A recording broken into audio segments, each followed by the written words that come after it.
Okay, we'll go ahead and get started. I remember to hit record today. I did not on Monday, so that lecture will not be uploaded, unfortunately. You should have noticed a new column in your Canvas gradebook. That's that DF bonus I was talking about. And so there's the explanation of that based on the sort of quality of the question relative to everyone that's taking the lecture quizzes. Any questions before we get started? Okay, so we're going to transition into amines as oxidation state 1 nitrogen functional groups. And so we sort of have to learn things in pieces, not all at once. We're going to return back to oxidation state 2 functional groups with oxygen and nitrogen in the next module. But now we're just going to focus on carbon that's sigma bonded to nitrogen. And so again, we're just counting the bonds to the heteroatoms. We get that oxidation state 1. So we'll go through really just factual stuff today, nomenclature, physical properties, a little bit about acid-base stuff of amines. So there are 4 classes: primary amines, secondary, tertiary, and quaternary. So amines are different from alcohols in the sense that you're looking at the nitrogen atom specifically. So how many carbon atoms bonded to nitrogen? So if there's only one carbon, then you get a primary amine. So that gives you the NH2 group. If you have 2 carbons, you get NH3N. And then when it's 4, notice that now it's a plus charge on the nitrogen. So these are typically called, in general, they're salts because the nitrogen's plus, and then you have some counter ion X. And we can talk about the physical properties of these things as you increase the carbon count. So again, you look at the number of hydrogens it has or the number of carbons, you get the same response. Amines are named by identifying what carbon groups are bonded to them. So as you see here, we have carbon count going down column 1, and then how it's classified according to that prior logic. So I guess let me just say, so NH3 is ammonia. And so when you start substituting, these are you can think of them as derivatives of ammonia.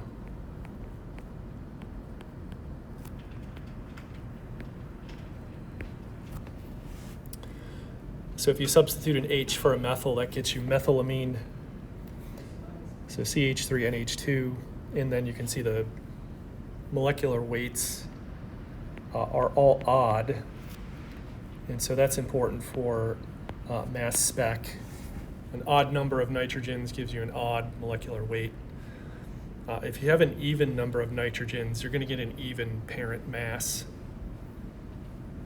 And then you can see the melting and boiling points. And we'll talk a little bit about the physical properties of nitrogen because it has, again, the single lone pair. So if you have symmetric amines, basically where the substituents are all the same group. So for a secondary, you would just say di. So dimethyl, that's 2 methyl groups on it. 3 is trimethyl, and then you can see how that's represented.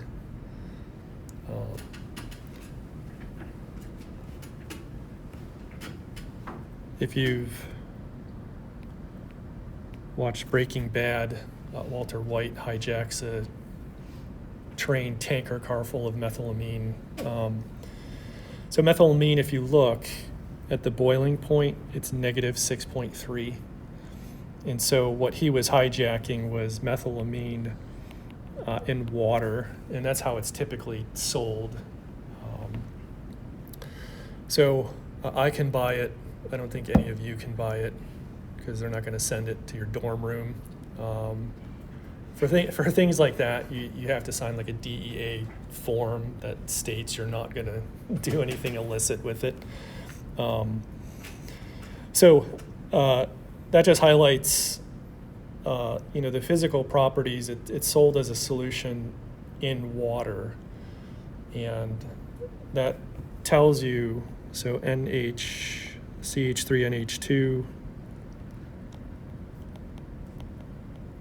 So again, it's a source of methylamine, but water also has lone pairs. So that shows you that N is typically more reactive.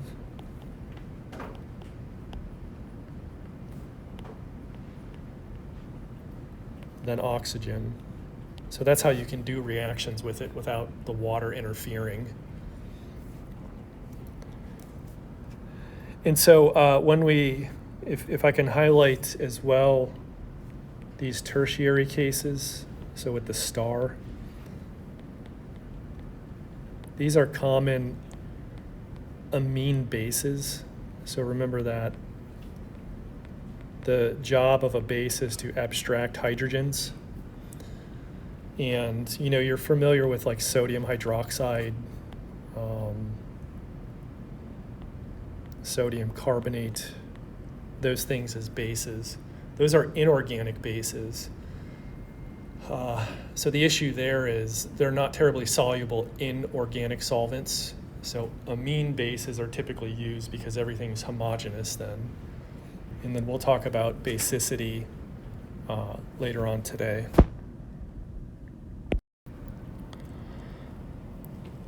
So in aliphatic, that means saturated. So aliphatic amines, the nitrogen is sp3 hybridized. So it has 3 sigma bonds and then 1 lone pair of electrons. So that's your normal bonding pattern.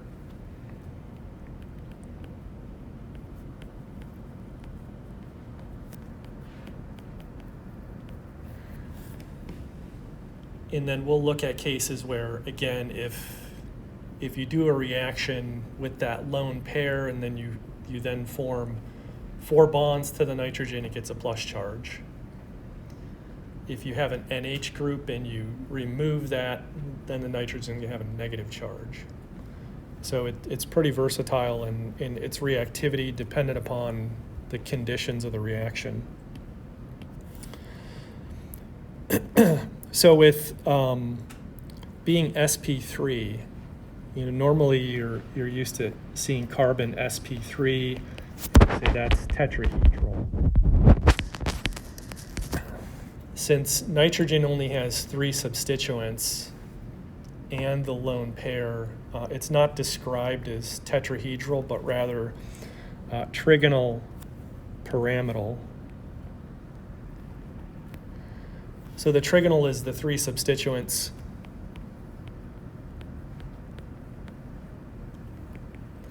And then it's pyramidalized by the lone pair of electrons. And that's what this little cloud represents. That's the lone pair of electrons. So you can see as moving from ammonia, as you do substitutions of the H for carbon, you get these different classes of amines. So methylamine is primary, dimethylamine secondary, trimethylamine tertiary, and then when the lone pair is now formed a bond, it's quaternary. And so it would be some salt with the counterion X minus. So in terms of the nomenclature, again, things that end in IUM are typically positively charged as a sort of key to what they are. So caveat here, the quaternary ammonium salts will be tetrahedral because now it no longer has that lone pair. And so that, again, the counter ion X, basically, if you can imagine trimethylamine, if you treated it with, say, methyl chloride, that lone pair would attack the methyl group, displace that, and then your X would be Cl minus. So these are, a lot of prescription drugs have nitrogen in them. And to dose a drug, you typically want it to be a solid. So this reaction is kind of ubiquitous in the sense that, if your amine is, a liquid, you react it to form this salt, which is a solid. It's easier to then formulate however it's going to be administered.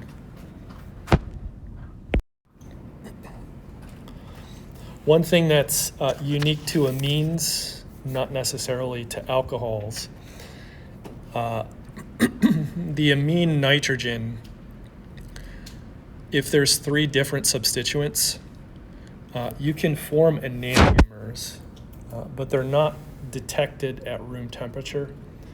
And basically, what happens is if you look at the location of that lone pair here, if we say it's on the right, the nitrogen can invert, and then the lone pair is on the left. So the 4 unique things here would be the methyl, the ethyl, the propyl, and the lone pair. So that would render the nitrogen a stereogenic center. However, these mirror image enantiomers, at room temperature, they rapidly interconvert. And so this is called the Walden umbrella inversion. So if you have an umbrella and it's really windy out, normally you want the umbrella like covering you, but if it's windy, it like inverts. So that's essentially what's happening, where these substituents will flip over to the other side. In the transition state for this, they'll all be in one plane. So that's necessary because, like, if you imagine the umbrella, at some point along that travel, it's going to be like flat, like a disc. So at room temperature with sort of normal substituents, it's impossible to tell that you have these enantiomers.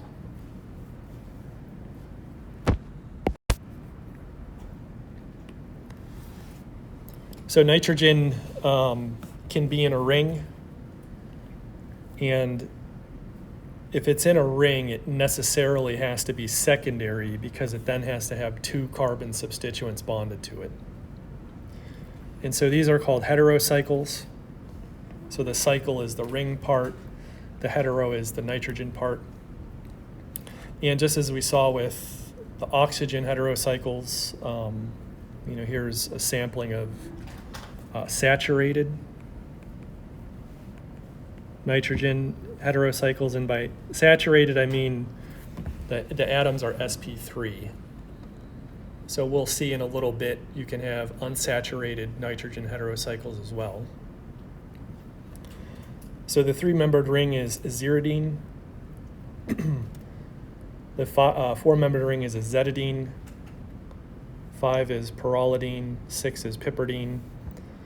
7 is azepane, and 8 is oxocane. And I'll show you just 1 or 2 natural products where these rings occur, but they do occur naturally. Like, organisms make these things in molecules called natural products. So if you're interested in really genetics of like plants and stuff, like plants will make these things. And so you think, like, why would a plant or an organism make a complex molecule? One reason is like a defense mechanism. Like it's producing this weird molecule that will prevent other things from eating it.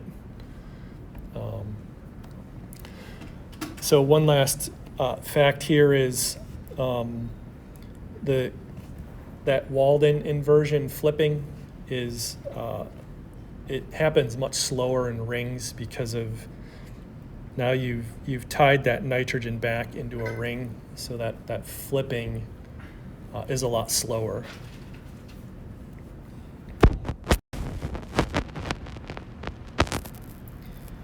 So when the nitrogen atom is bonded to an aromatic ring,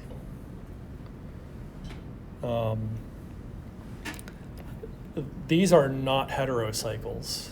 It's just your nitrogen bonded to a ring. If the nitrogen is in an unsaturated ring, then it is a heterocycle. But so notice this is bonded to the ring.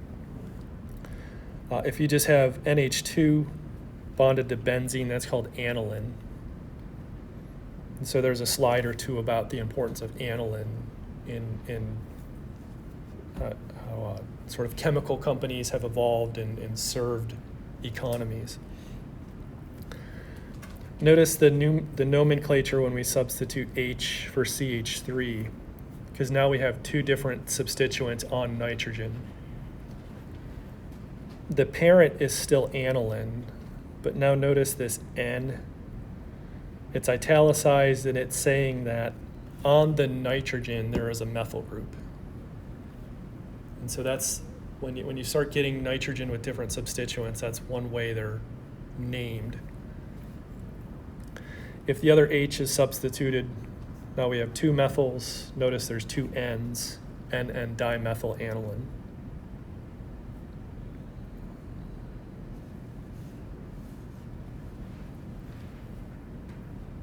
So we'll talk about the lone pair of that nitrogen when it's bonded to a benzene ring versus, say, if you had like a cyclohexane,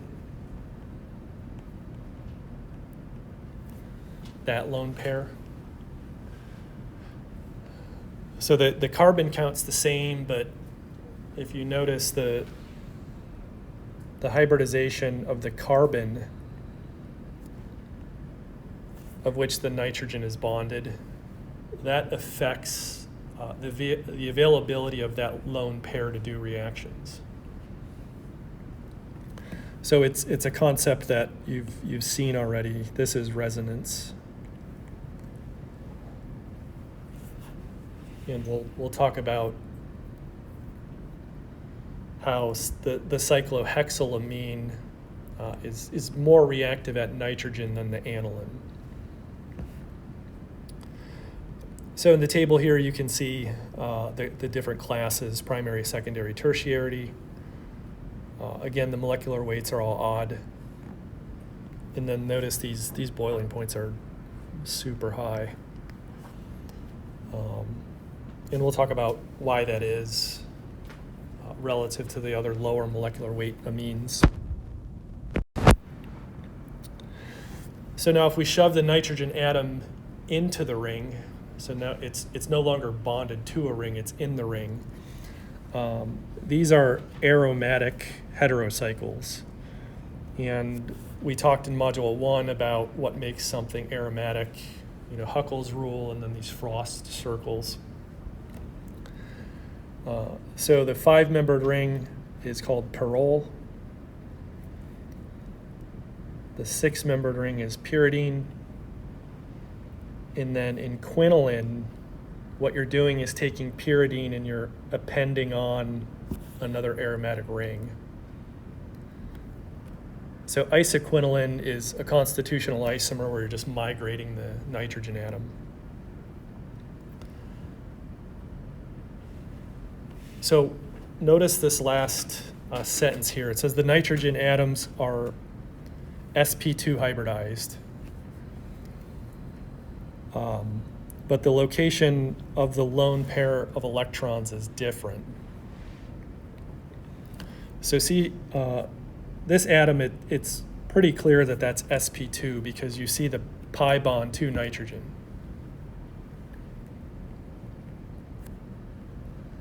But in this one, you see 3 sigma bonds plus the lone pair. So you might think, well, that's sp3. But we know from our rules of aromaticity that it has to be sp2. And so we'll talk about why that is sp2 hybridized, even though it looks sp3. And then another main thing we'll have some drawings for is the difference in the reactivity. Even though they're both sp2 hybridized nitrogens, where that lone pair sits. So pyridine is typically used as a base.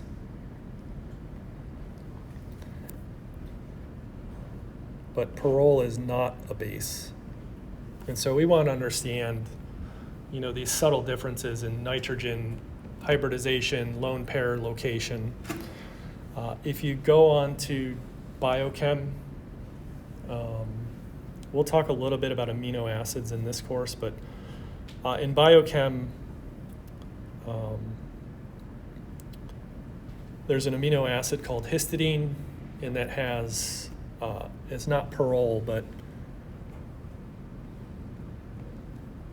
it has something that looks like pyrrole. So it has 2 nitrogens, and those nitrogens are very different in that amino acid.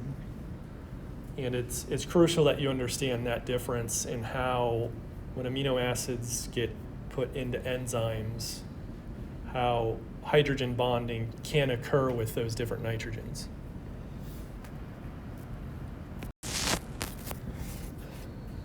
Any questions so far?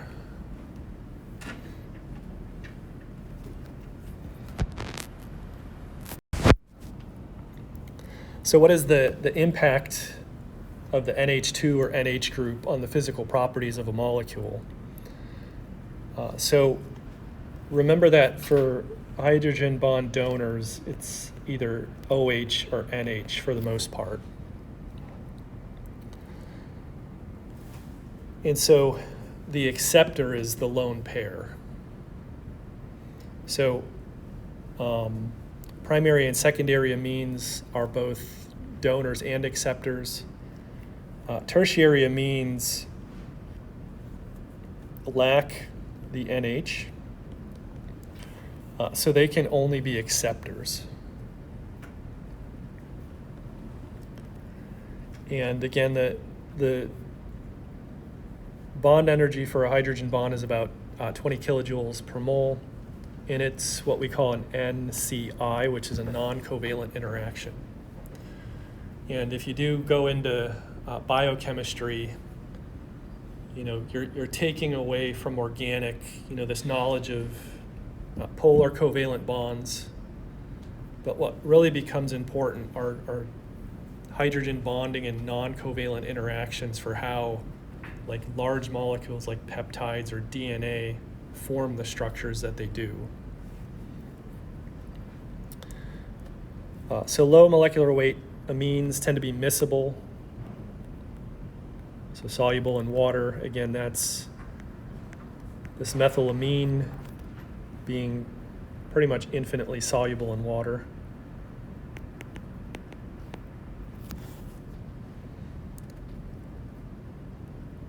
So NH bonds, they do hydrogen bond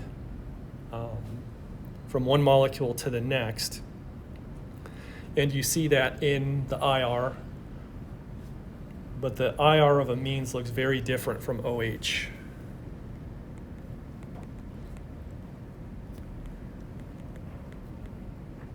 So remember that primary, secondary, or tertiary alcohol always has the OH group, because we were classifying those based on the carbon that has the OH.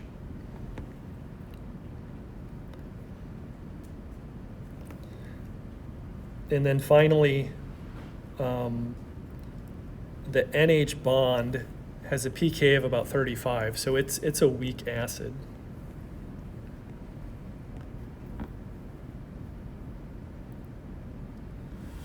So we're going to talk about NH acidity, but we're also going to talk about nitrogen basicity.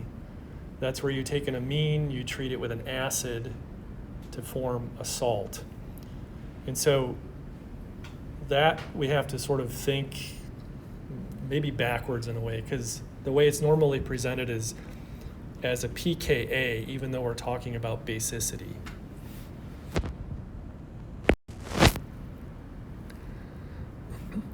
So here's just a cheap diagram of what hydrogen bond donating and accepting looks like. So of our I think I have one too many H's in here. Let's delete one of these. Of our secondary amine, the NH bond here is shown as being a donor, where the water lone pair is accepting it. Or wait, maybe I was right. Sorry, I've confused myself. I drew this line as a lone pair, sorry. So this would actually be methylamine.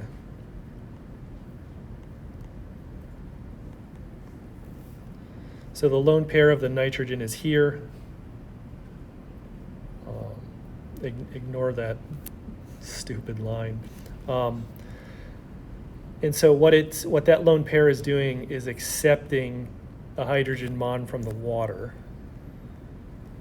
And again, that dashed line is how hydrogen bonds are shown. So just make sure that you understand the relevance and importance when it says non-covalent. So they're typically weaker bonds between 2 and 20 kilojoules per mole. And so again, if we had, say, a tertiary amine, so trimethylamine,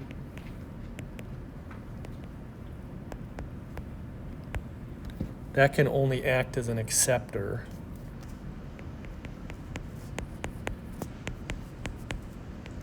So its lone pair is going to hydrogen bond to the OH of water.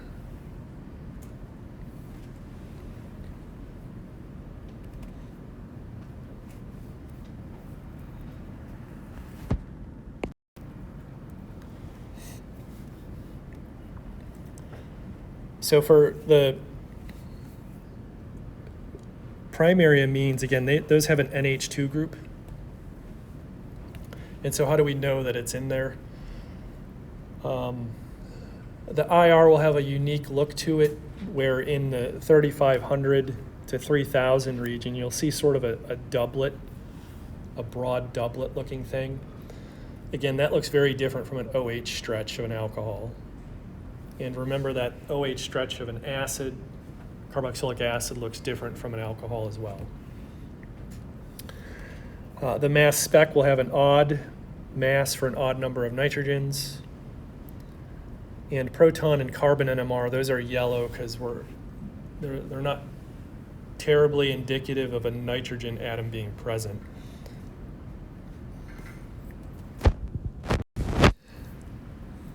So on the left here, this is butylamine.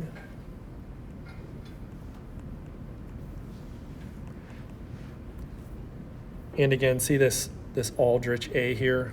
This is from the books in the tutorial center, is where I copy these pictures from. So notice in region 1, this sort of doublet looking thing. And again, that's due to the NH2 group, which is hydrogen bonding. That's why it's so broad.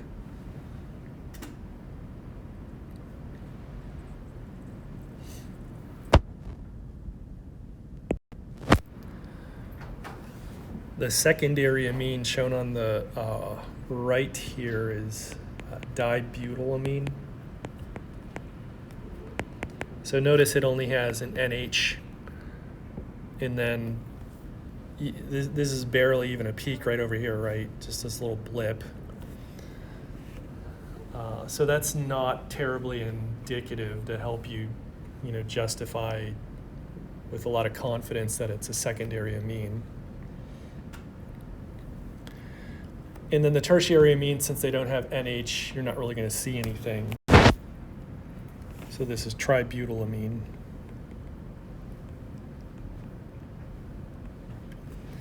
And notice in that region 1, it's essentially flat. You don't really see anything.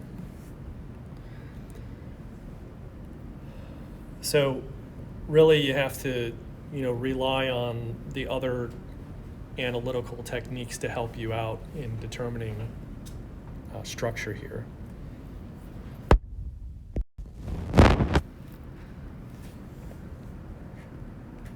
So to recap mass spec, here's aniline. And so the parent ion is shown here with an odd mass.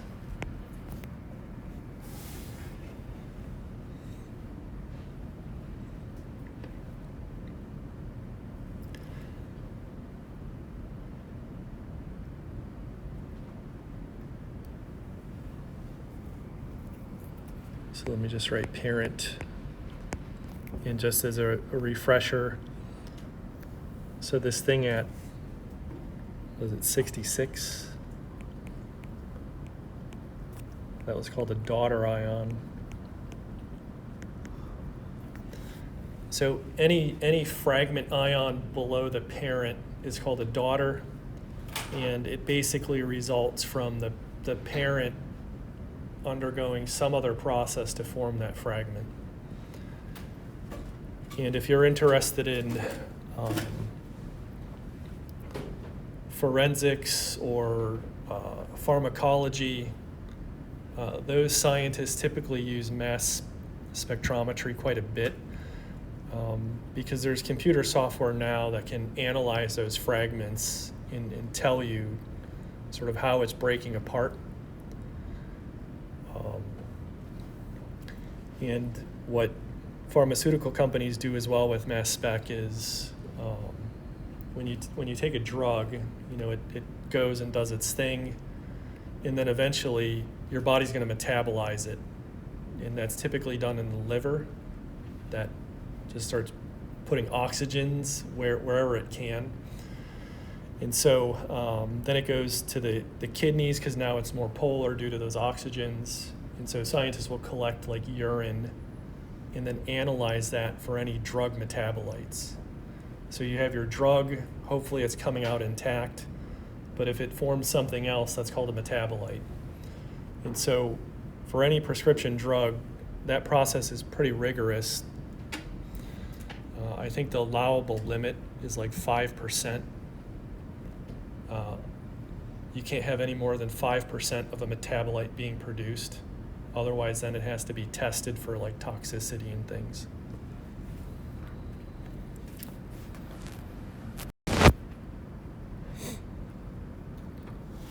So nitrogen's pretty special in that it has a unique biological activity. A lot of prescription drugs do have nitrogen of some form in them.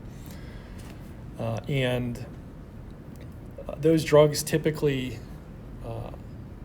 are inspired by things called natural products, and those are just produced by plants or organisms. So if you like hiking or scuba diving, there are scientists that go collect unique plants in rainforests, the jungle. You can go out to the ocean, you go really far down and collect sea sponges and things like that. And so what they'll do is harvest that plant, and if it's a marine sponge, what they'll do is freeze dry it. That's essentially, it's called lyophilization. They get all the water out, stick that dried material in a blender so it's really fine, and then they'll extract stuff out. And so what they'll do is from those extracts is test it against cell lines, see if it's anti-cancer or anti-whatever. And so um, the NIH, which is the National Institutes of Health. They're the federal funding agency that does a lot of this research. And so these are where a lot of drugs come from.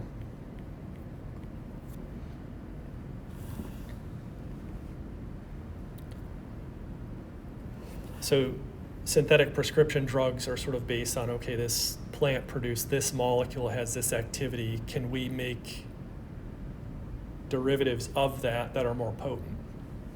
So one of the issues is, say a plant produces like the best, most potent anti-cancer drug.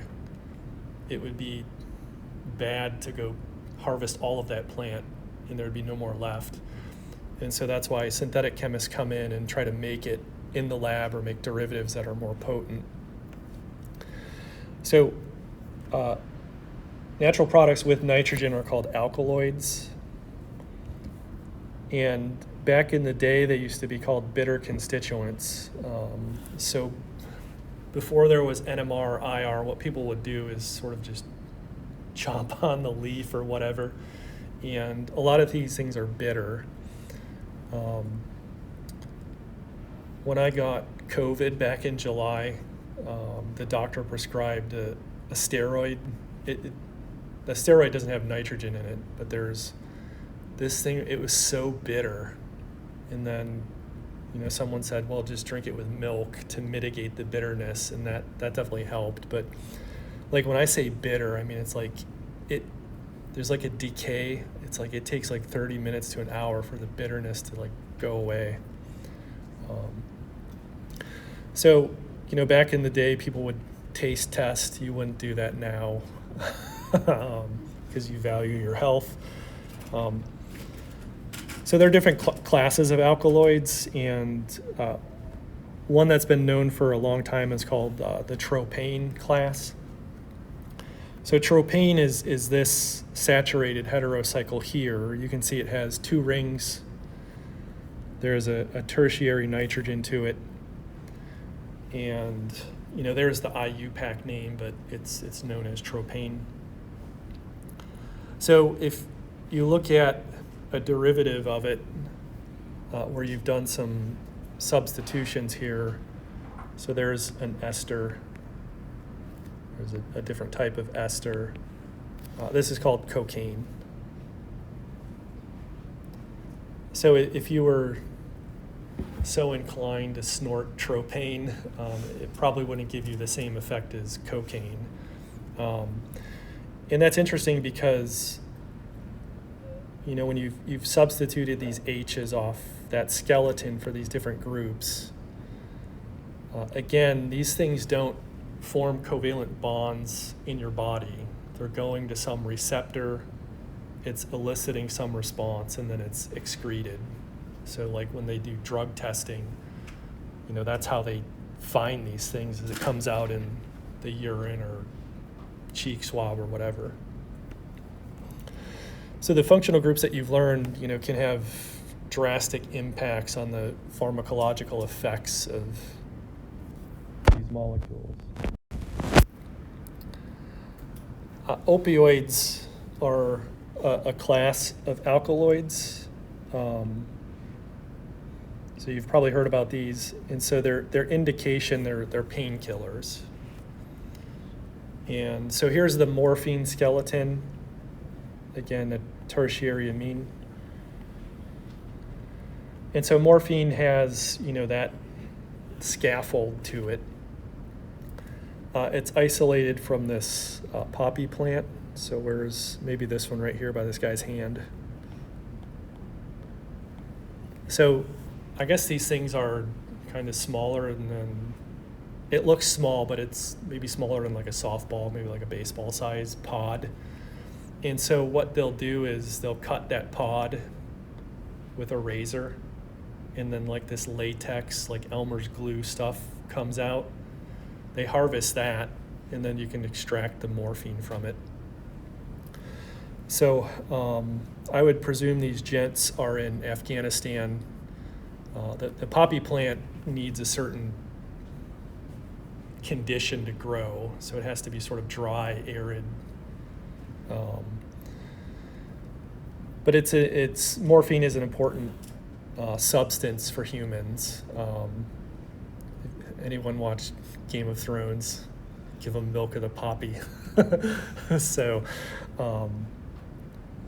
there's this history behind it. Morpheus, that sort of thing. It puts you in this sort of dreamlike state. If you look at the next two compounds, the next one's called OxyContin. And so let me just highlight some things. The secondary alcohol has been oxidized to a ketone. This hydrogen here has been substituted for an alcohol. We have some unsaturation down here in that ring, so it's been saturated. And then the OH group has been transformed into an ether. So those are all functional groups that you've learned. And so there's this pain scale. If you've ever been to a doctor's office, there's like a little placard on the wall, like rate your pain. It's like smiley face, you're good, like angry face, you're in a lot of pain. I'm pretty sure that was produced by Purdue Pharma.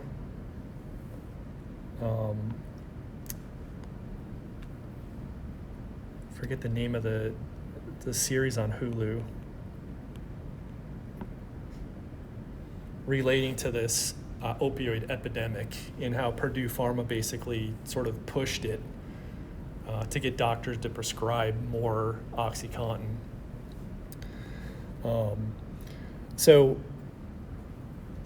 by doing those functional group changes, you're basically increasing the potency of that.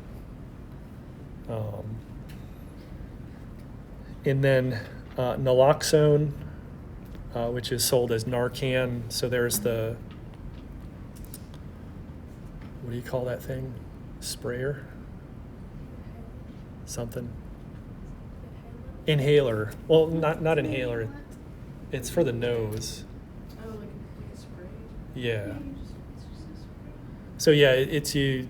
If someone's having an opioid overdose, this is I think an antagonist of that. And what that means is the naloxone is going to go where the OxyContin is and kick it out, but it doesn't have the same analgesic effect. And so the difference in this structure is now we have that OH group back, but then this 3-carbon unit is different from the OxyContin. Yeah. Is there a reason it bonds better, like to the receptors over the OxyContin? You said it's an antagonist, so like, why does it kick it off better?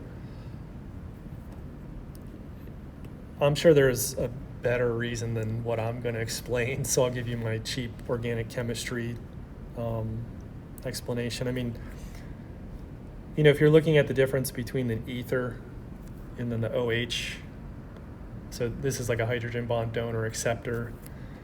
You have methyl versus this 3-carbon unit. So this is, I would say, like more lipophilic. And again, those small changes make a difference in how that substrate will react with like the amino acids of whatever receptor it's going to. So it's pretty subtle, but all these non-covalent interactions matter. So if you're a Dune fan, the spice shall flow. So, I mean, if you look at what Purdue Pharma did in promoting OxyContin, it's almost evil. Is the show Dopesick? Dope sick, yes, that's it. It's what, like 6 or 8. I haven't seen it all. I'll watch it. It's Yeah. on my watch list. It's pretty good. It has Michael Keaton in it. He was the original Batman. Weren't you yapping about Batman before? Yes, I was. There are many Batmans, but I think Michael Keaton's the best. Michael Keaton is one of the best.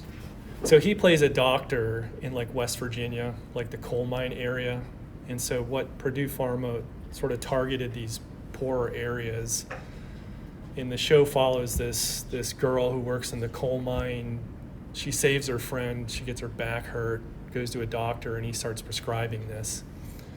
And then it's like, once you're hooked on it, like if you've ever taken like a strong painkiller, you have no motivation to do anything, right? I mean, you just want to sit on a couch and watch TV. So you just get in this like rut, and initially it helps kill the pain, right? But eventually you start getting these symptoms that you're running away from, like nausea and constipation and stuff. But you got to keep taking it to chase the dragon, as they say. And so, Michael Keaton starts prescribing it, but then he notices all these effects of the community, and he's worried about it. And then they get these state attorneys involved, and they form this case that they're marketing this beyond what it's useful for. And so Purdue Pharma actually, they got sued by the federal government, and they're owned by the Sackler family. And so the Sacklers are worth like billions. And so the federal government shut them down. They fined them. This went to the Supreme Court. I mean, this is how big this case was. But it's a necessary evil, right? I mean, we need pain meds. And if you've heard of like fentanyl, fentanyl is actually, it's like 10,000 times as strong as OxyContin. It's actually given to like cancer patients that are like sort of in end stage. To make it less addictive, they put it in like a lollipop that you suck on, so you don't get like a huge dose at once. It's sort of slowly administered. But fentanyl is pretty bad. But these things are necessary for human health, and they're all sort of derived from plant-based structures.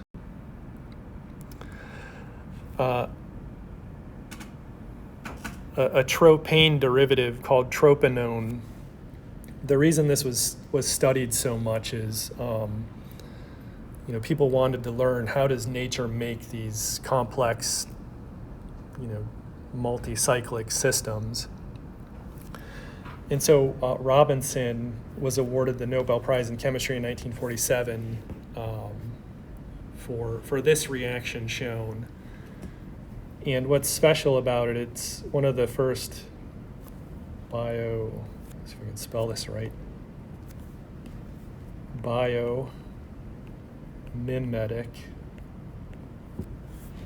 So he did in the lab sort of how nature puts this molecule together. So from methylamine, you can take this molecule that has two aldehydes, and then this molecule here with two acids and a ketone, and it'll undergo a series of condensation reactions.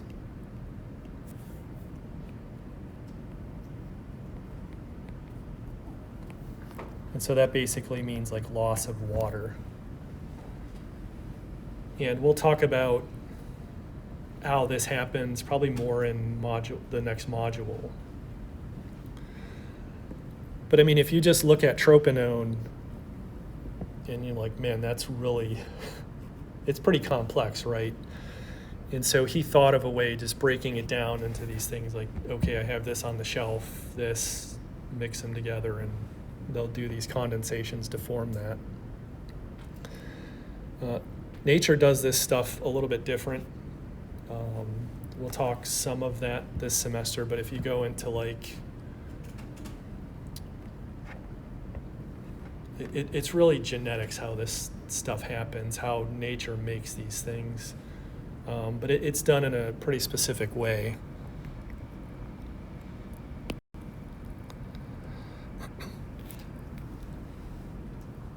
So I said that aniline was important to the chemical industry and modern civilization, really. So it was first discovered in the form of synthetic dyes, well, I guess the one shown is a naturally occurring dye called mauvine. And so that's the color purple, which if you have an Apple computer, there's this digital color meter you can use to figure out like what the contribution of red, green, and blue go to make a certain color. And so this flower is that color, and they extracted out this compound called mauvine A. And if you look at it, you can sort of see the different, we'll just say like monomers of aniline in there. And so we learned in module 1, when you have like this extended conjugation that moves, things into the visible region that we see. And so why was this important? So there were plebes versus the royals. Back in the day, everyone had, just sort of the same drab-looking clothing. And it was found that, I think it's called muslin, like that fabric. You can dye that. And then since this purple color was like the first known, you could dye the clothes that color, and then the royals would wear that to distinguish themselves from the poor people, the unwashed masses, as it were. And so, people wanted to spend money on fancier clothing, and so that precipitated the development of this chemical industry that could make these dyes on large scale. And so now, there's any color of dye, you can make clothes, basically. And so one of the first companies to do this was BASF. And so there's the German BASF. So the A stands for aniline, basically. That shows you how important that chemical was. The soda is not Coke. It's not Coke. It's basically sodium hydroxide. So these chemical companies, came into existence to supply, these bulk commodity chemicals to make other industries happen. During World War II, BASF founded this very long name here, otherwise known as IG Farben.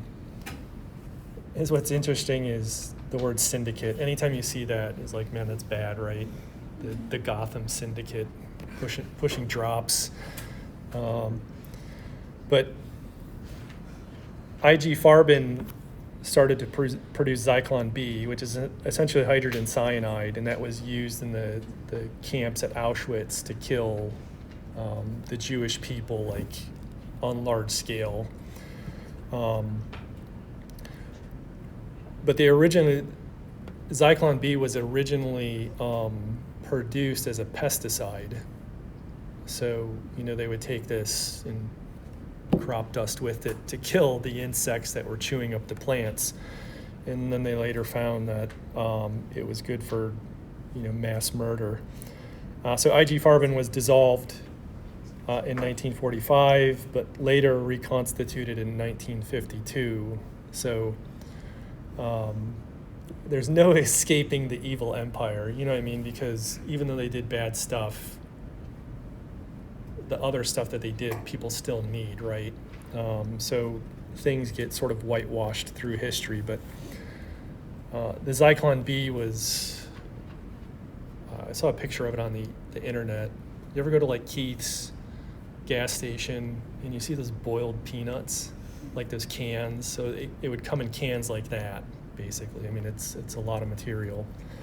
Essentially what it is like HCN adsorbed onto a solid thing that sort of comes off if you heat it or whatever. So amines have many, different biological properties. Pain killing, analgesics, euphorics, that sort of thing. So what I want to do now is, in the last 20 minutes here, is focus on the structures of amines, where we're specifically looking at where the lone pair resides on nitrogen based on the bonding pattern. And so here are some nitrogen heterocycles. Again, this one is imidazole, and that's found in the amino acid histidine. Caffeine, so there's caffeine in here. And then nicotine. So caffeine and nicotine are stimulants that, we as humans use to get a little pep in our step. But if you look at these, they all have that colored N, which is nitrogen, but, within each molecule, there's more than one nitrogen, and those nitrogens are chemically different. So of all of these, that nitrogen in nicotine is the only sp3 hybridized nitrogen. All the other ones that you see are sp2.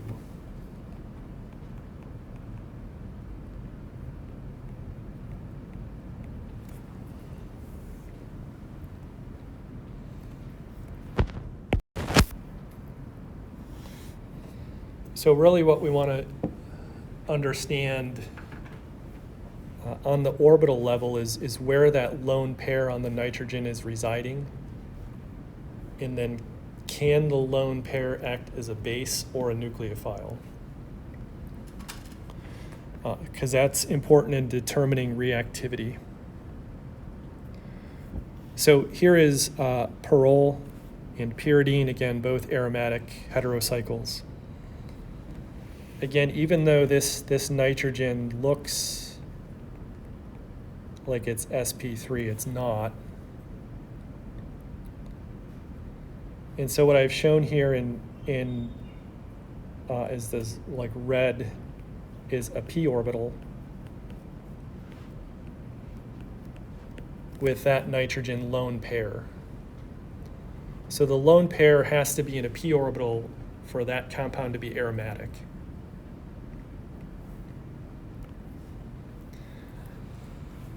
In pyridine, the lone pair is in an sp2 hybrid orbital.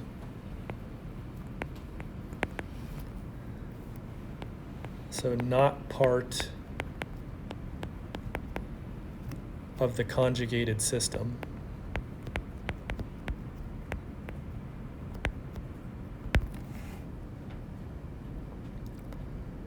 So pyridine acts as a base. Pyrrole does not.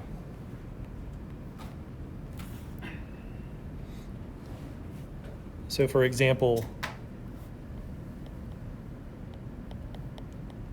if you take pyridine and you add it to HCl, that lone pair will abstract that hydrogen.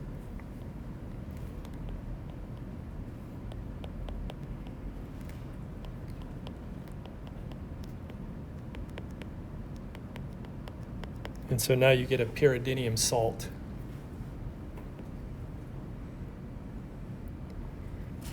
If you take the pyrrole plus HCl, that same reaction will not happen. Again, because that lone pair is tied up in conjugation.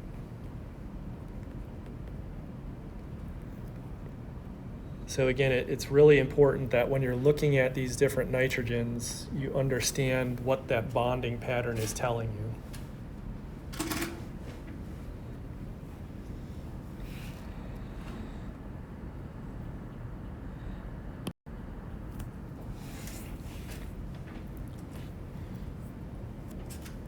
So again, due to the lone pair of electrons, the nitrogen has basic reactivity. And so I don't mean like your beer-loving nitrogen versus champagne-loving nitrogen, but So this means abstract.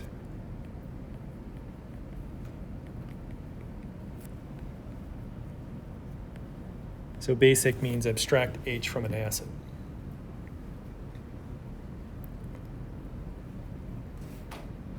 So again, making sure that you really know how to determine whether it's sp3 versus sp2 versus sp. sp3 hybridized nitrogens are the most basic because that lone pair wants to reach out and grab a proton. So sp2 is like we saw in pyridine, and then sp is like in a nitrile.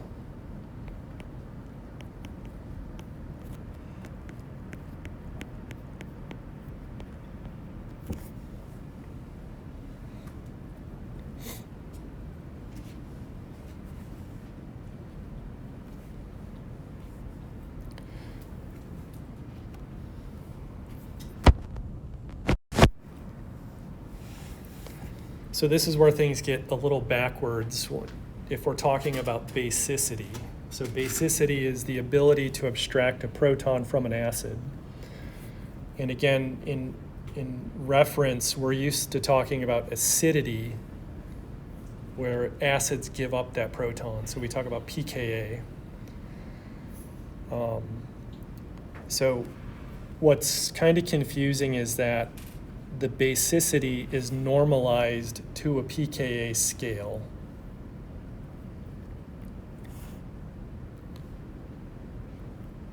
And that's where we're taking the already protonated amine, called an iminium ion,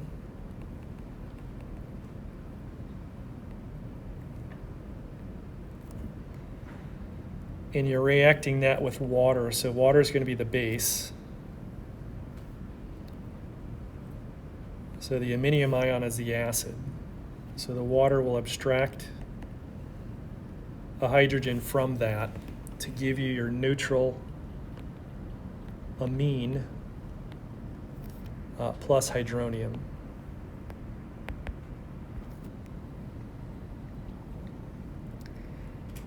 So there's your normal equilibrium expression where Ka equals the molar. So remember, square bracket means molar concentration. The amine times the hydronium divided by the iminium. But again, really what we're talking about is sort of the reverse reaction basicity, but in the direction it's shown from left to right, that's on the pKa scale.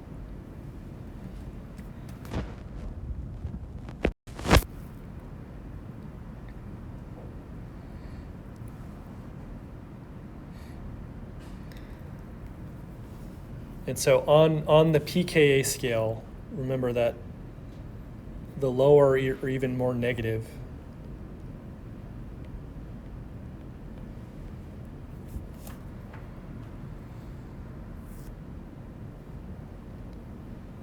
so the stronger the pKa, the weaker the amine base.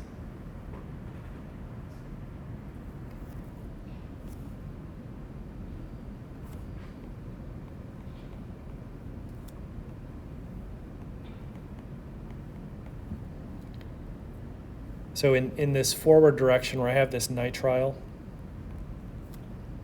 abstracting that H,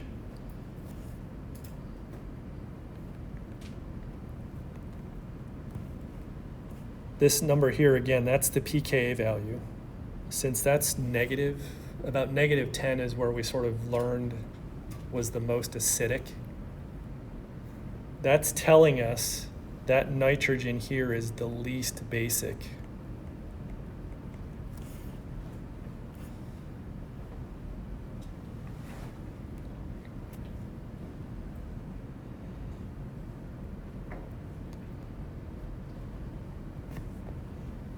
And so in the next example, this was the protonated pyrrole. And again, our sort of line was 0. Anything less than 0 was a really strong acid. And then 0 to 50, those were weak acids.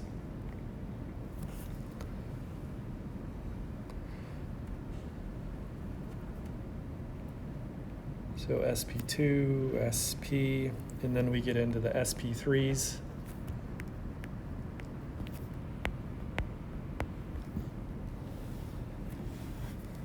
And so overall,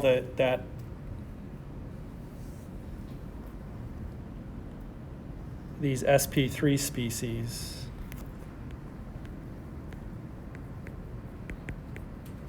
sorry for my sloppy handwriting, those are ammonium.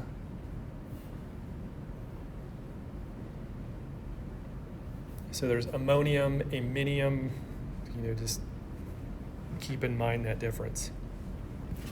So because now we're moving towards the weaker end, that means the starting amine is a stronger base.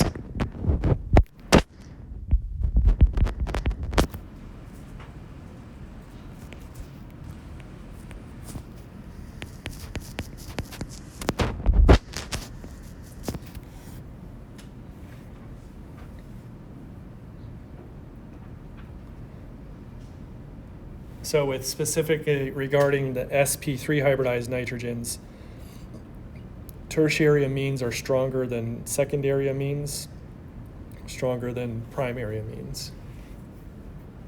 So there's these different kind of funnels you're classifying the thing in to determine what's going to be the stronger or better base.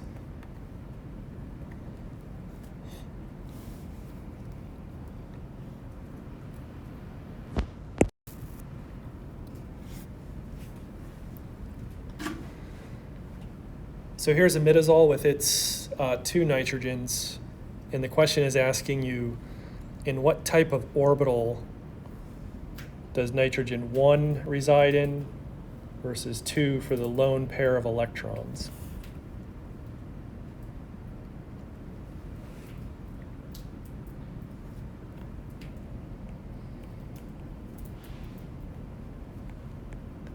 So both nitrogens are sp2 hybridized.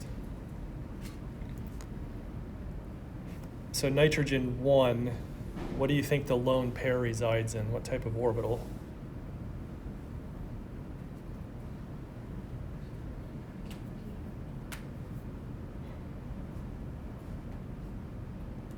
Huh?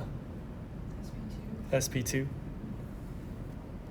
So that lone pair is in sp2. And how can you spot that? Well, the nitrogen atom is already part of a pi bond.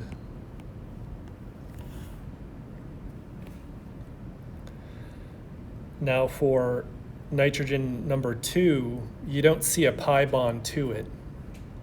So that means the lone pair has to be in a p orbital.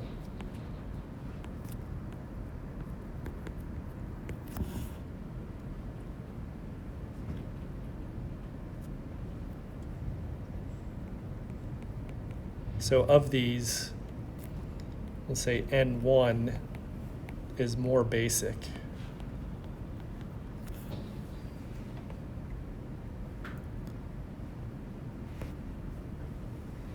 And so in that amino acid histidine, that nitrogen would be a hydrogen bond acceptor.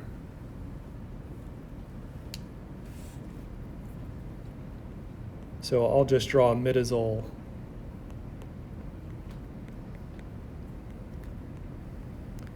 There's the 2 lone pairs.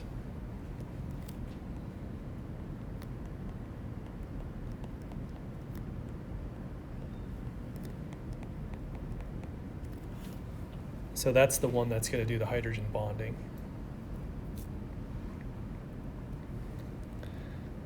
So something you'll see in biochem is 3 amino acid sort of sequence called a catalytic triad. So these things will, within close proximity to another, they'll help form these hydrogen bond donating accepting networks so that enzymatic reactions can take place.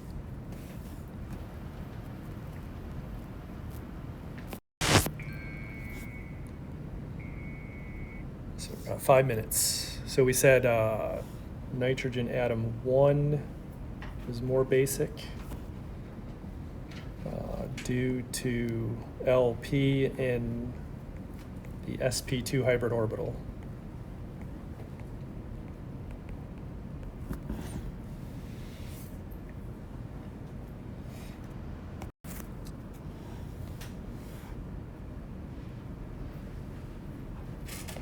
So here's nicotine, and we already said that this nitrogen's sp3. So we see the 3 sigma bonds. That ring has no pi bonds associated with it, so it's definitely sp3.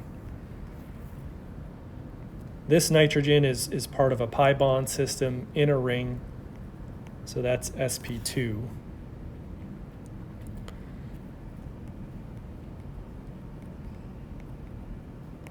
So in terms of the basicity trend, so sp3 was more basic than sp2. So we would expect that if nicotine was treated with an acid, the circled hydrogen here would react first. So it would protonate first.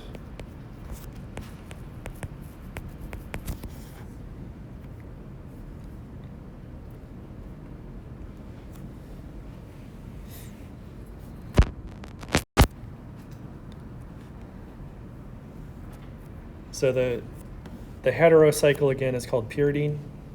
The aromatic heterocycle is pyridine. The saturated one is called pyrrolidine.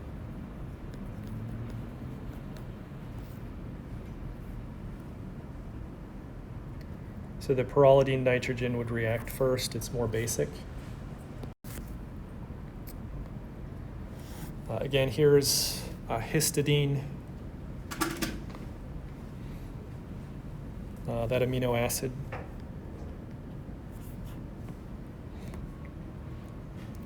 So let me just point something out here. So these are called alpha amino acids. There's the acid part. Here's the amine part. And then all of this other stuff is called the side chain. So all amino acids have, the acid, the amine, and then the side chain is what is different. So this one has 3 nitrogens in it. So if we classify them, this is sp3, sp2, sp2.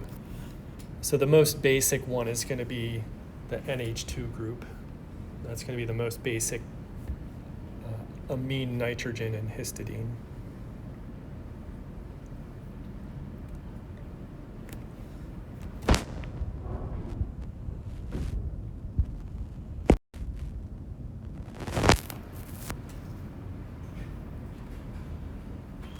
So yeah, we'll finish on caffeine, and then that'll sort of be the end. I think the rest of the slides, I just had a little thing about nicotine that you can look through. So caffeine has 4 nitrogens.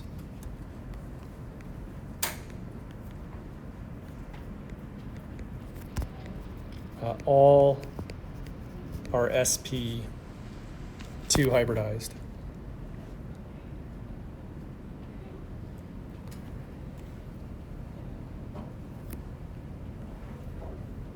So if you look at the 2 and the 6-membered ring, those lone pairs are all tied up through resonance with the carbonyl. So due to that fact, that lone pair is not available to bond. Then in the 5-membered ring, really what that is just sort of like imidazole shoved into that molecule. And we already said that that lone pair resides in an sp2 hybrid orbital, and that lone pair resides in a p orbital. So the most basic nitrogen will be that one that's circled in the 5-membered ring. So again, just keep in mind as you're looking at these structures with with nitrogens, how the bonding pattern is to determine which nitrogen is going to be the most reactive. So we're at time. Don't forget to do your quiz today. I did remember to hit record.